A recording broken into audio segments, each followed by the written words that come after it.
Metal presence কৃষি সংবাদ, সুজলা সুফলা।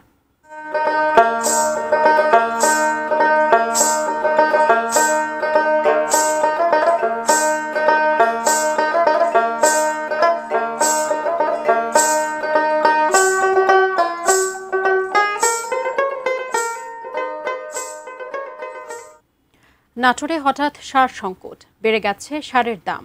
আবাদের ভরা মৌসুমে সার না পেয়ে বিপাকে কৃষকরা। ঝুঁকিতে পড়েছে ভালো ফলনের স্বপ্ন।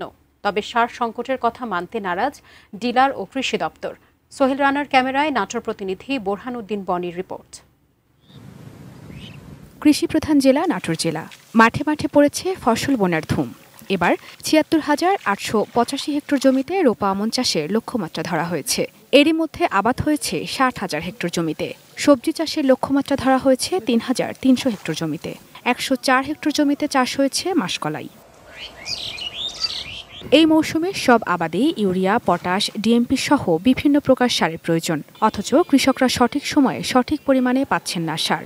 সরকার নির্ধারিত মূল্যে প্রতি বস্তা তাদের কিনতে হচ্ছে ২০০ টাকা থেকে ৩০০ টাকা বেশি দামে। অথচ রসিদ দেওয়ার সময় ডিলাররা লিখছেন সরকারি দামই। সিন্ডিকেটের বিরুদ্ধে কঠোর ব্যবস্থা নেওয়ার দাবি কৃষকদের। সরকারি রেটেই স্লিপ দিবে, কিন্তু আমরা যে দাম ২০০-৩০০ টাকা বস্তা প্রতি বেশি নিচ্ছে, এটা তারা স্লিপ দিচ্ছে না। সরকার বলে সারের ঘাটতি নাই, কিন্তু আমরা কৃষক লোক সার কিনতে গেলে সার দোকানদারের কাছে গেলে কয় সার অল্প, সার বেশি দেওয়া যাবে না।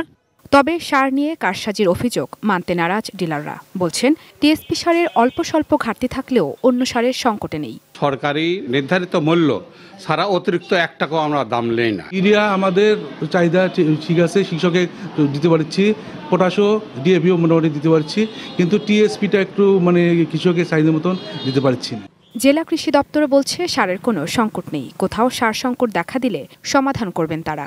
সারের আপাতত এই মুহূর্তে কোনো সংকট নেই। কোনো কারণে কোথাও কোনো ঘাটতি দেখা দিলে সে ব্যাপারে আমরা তাৎক্ষণিক ব্যবস্থা গ্রহণ করব। মোবাইল কোর্টের মাধ্যমে মনিটরিং অব্যাহত আছে জানিয়ে জেলা প্রশাসক বলছেন সার কারসাজির কোনো অভিযোগ পেলে ব্যবস্থা নেওয়া হবে। কৃষকদের কাছে ডিলাররা অধিক মূল্যে যে সার বিক্রি করে এই ধরনের কোনো অভিযোগ বা কোনো রকমের কোনো কমপ্লেইন আমাদের কাছে আসেনি। যদি আমরা এই ধরনের কোনো অভিযোগ পাই সে বিষয়ে আমরা প্রয়োজনীয় ব্যবস্থা নিব। Ishrat lima, desk report, 18 news.